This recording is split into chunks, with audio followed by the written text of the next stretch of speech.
1장에서 느헤미야는 예루살렘 성벽이 다 파괴되었다는 소식을 듣습니다. 2장에서 그는 직접 예루살렘으로 내려와서 성전 재건 준비를 합니다. 그리고 3장에서 그는 준비된 대로 사람들과 열심히 성벽 공사를 진행하지요. 그러다가 4장에서 이 성벽 공사를 방해하는 이들을 만나게 되는데요. 그는 그들을 잘 따돌리고 백성들의 마음을 다시 하나로 모아서 성벽 재건 공사를 계속 진행하고 있습니다. 그렇게 5장까지 왔습니다. 그런데 오늘 5장에 오니 유다 백성들에게서 원망이 터져 나옵니다. 그 원망의 내용이 2절부터 나오게 되는데요. 우리 2절부터 5절까지의 말씀을 천천히 같이 한번 읽겠습니다. 어떤 사람은 말하기를 우리와 우리 자녀가 많으니 양식을 얻어먹고 살아야 하겠다 하고, 어떤 사람은 말하기를 우리가 밭과 포도원과 집이라도 저당 잡히고 이 흉년에 곡식을 얻자 하고, 어떤 사람은 말하기를 우리는 밭과 포도원으로 돈을 빚내서 왕에게 세금을 바쳤도다. 우리 육체도 우리 형제의 육체와 같고 우리 자녀도 그들의 자녀와 같거늘 이제 우리 자녀를 종으로 파는도다. 우리 딸 중에서 벌써 종된 자가 있고 우리 밭과 포도원이 이미 남의 것이 되었으나 우리에게는 아무런 힘이 없도다 하더라. 뭔가 지금 성벽 공사가 잘 진행되고 있는 가운데 그 이스라엘 백성들 안에서 이런 원망이 터져 나오기 시작한 것이지요. 이 원망을 정리해 보면 이렇습니다.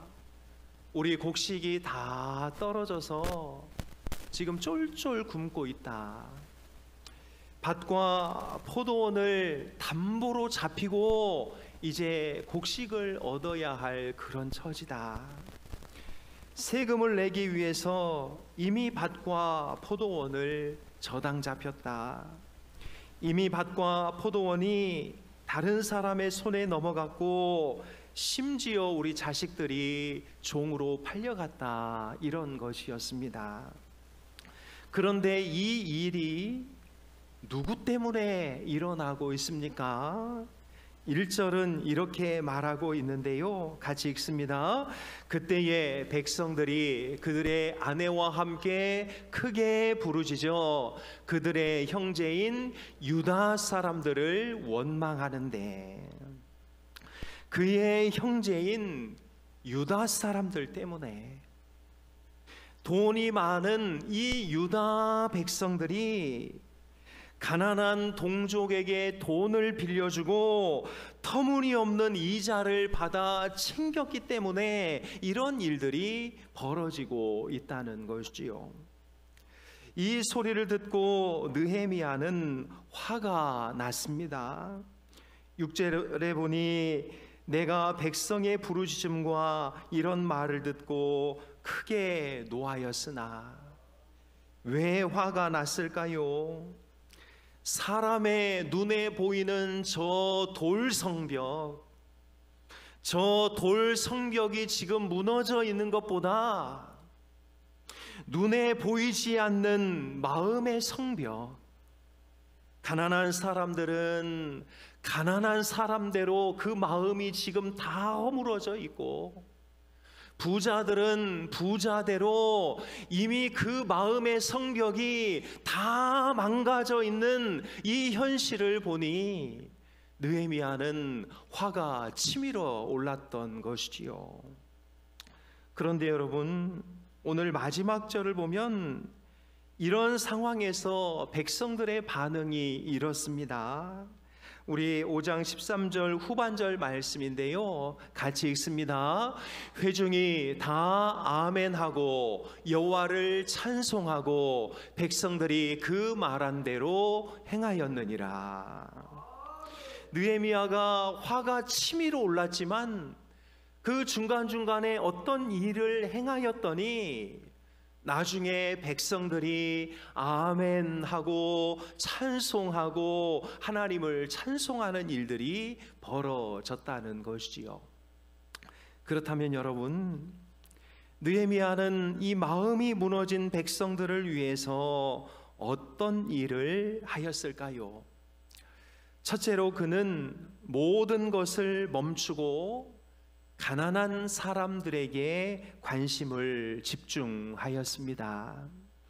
7절 말씀은 이렇게 말하고 있는데요, 깊이 생각하고 귀족들과 민장들을 꾸짖어 그들에게 이르기를 너희가 각기 형제에게 높은 이자를 취하는도다 하고 대회를 열고 그들을 쳐서, 그는 성벽 건축을 잠시 멈추고 귀족들과 지방 관리들을 위해서 커다란 집회를 열었습니다. 그리고 그들을 그곳에 모아서 자신의 마음을 전달하고 있는 것이지요. 그 마음이 무엇입니까? 높은 이자를 통해서 동족들을 갈취하는 것은 옳지 않다는 것, 그리고 하나님께서 자유를 준 우리 동포들을 우리가 다시 이 물질로 부자유하게 올가매면 안 된다는 것. 느헤미야의 이런 행동은 가난으로 상처받은 사람들에게 매우 중요한 의미를 전달하였을 것입니다. 그것이 무엇일까요? 나는 이 성벽을 세우는 일보다 당신들의 마음을 세우는 것이 훨씬 더 우선입니다. 나는 어떤 업적을 이루는 것보다 가난하고 어려운 당신들과 함께 하는 것을 더 기뻐합니다. 당신들의 마음이 무너져 내린 채로 하나님의 성벽을 세워봤자 하나님은 그 일을 전혀 기뻐하지 않으실 것입니다. 나는 성벽을 건축하러 이곳에 온 것이 첫 번째 목적이고 나는 이 과업을 분명히 이루어야 하지만 그것보다 더 중요한 것이 바로 당신들의 마음입니다. 느헤미야의 행동은 소외되고 가난한 이들에게 이런 메시지를 전달하기에 충분했던 것이지요.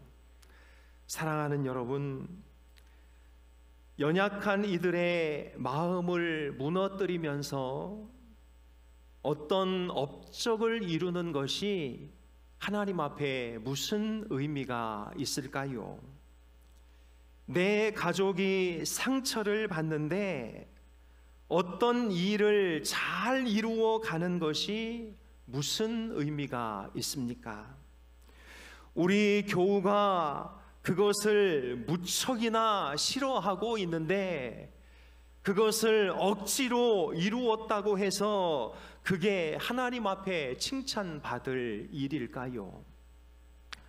우리에게 가장 중요한 어떤 일도 우리 가족, 우리 교우, 우리 동족의 마음보다 더 중요할 수 없다는 것을 느헤미야는 우리에게 가르쳐주고 있는 것이지요.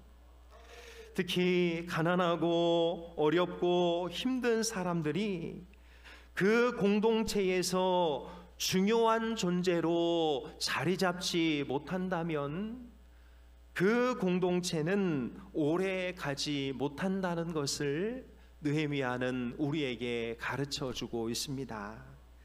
사랑하는 여러분, 가족 간에, 교우 간에, 친구 간에 어떤 문제가 발생했다면 일단 내가 중요하게 여기던 그 일을 잠시 멈추고 그의 마음과 그의 생각을 읽어주고 그 과정이 잘 마무리된 후에 그 일을 진행해도 결코 늦지 않은 것이지요. 우리 울산 흰돌교회가 연약하고 가난하고 자기 소리를 잘 내지 않는 사람들의 마음을 잘 읽어주고 그들의 형편을 살피는 그런 복된 교회가 될 수 있기를 간절히 소망해 봅니다. 둘째로 그는 말씀으로 부자들의 마음을 깨우쳐 주었습니다. 5장 8절은 이렇게 말하고 있는데요, 우리 같이 한번 읽겠습니다. 그들에게 이르기를 우리는 이방인의 손에 팔린 우리 형제 유다 사람들을 우리의 힘을 다하여 도로 찾았거늘 너희는 너희 형제를 팔고자 하느냐 더구나 우리 손에 팔리게 하겠느냐 하매 그들이 잠잠하여 말이 없기로. 느헤미야는 말합니다. 우리는 형제들을 구해내려고 최선을 다했는데 너희들이 도로 형제들을 팔면 어떡하냐. 그러자 그들은 아무 말도 못합니다. 왜일까요? 이것은 느헤미야의 말이 아니라 하나님의 말씀이었기 때문이지요. 레위기 25장 39절 40절은 이렇게 말씀하고 있습니다. 너와 함께 있는 내 형제가 가난하게 되어 내게 몸이 팔리거든 너는 그를 종으로 부리지 말고 품꾼이나 동거인과 같이 함께 있게 하여 희년까지 너를 섬기게 하라. 말씀이 분명하게 동족을 종으로 삼지 말라고 한 것을 그들도 다 알고 있었지만 살다 보니 돈을 불리려다 보니 말씀대로 살지 못하고 있던 그들의 마음을 느헤미야는 다시 말씀으로 새롭게 세워가고 있었던 것이지요. 또한 느헤미야는 10절과 11절에서 이렇게 말씀하고 있습니다. 같이 한번 읽겠습니다. 나와 내 형제와 종자들도 역시 돈과 양식을 백성에게 구워 주었거니와 우리가 그 이자 받기를 그치자. 그런즉 너희는 그들에게 오늘이라도 그들의 밭과 포도원과 감람원과 집이며 너희가 구워준 돈이나 양식이나 새 포도주나 기름의 100분의 1을 돌려보내라 하였더니, 이렇게 말하자 12절에 보면 우리가 당신의 말씀대로 행하여 돌려보내고 그들에게 아무것도 요구하지 아니하리이다 이렇게 말합니다. 왜 그랬을까요? 왜 이들은 느헤미야의 말에 토를 달지 않았을까요? 이것은 느헤미야의 말이 아니라 하나님의 말씀이었기 때문이지요. 출애굽기 22장 25절 26절 말씀 우리 같이 한번 읽겠습니다. 네가 만일 너와 함께한 내 백성 중에서 가난한 자에게 돈을 구워주면 너는 그에게 채권자같이 하지 말며 이자를 받지 말 것이며 내가 만일 이웃의 옷을 전당 잡거든 해가 지기 전에 그에게 돌려보내라. 아멘.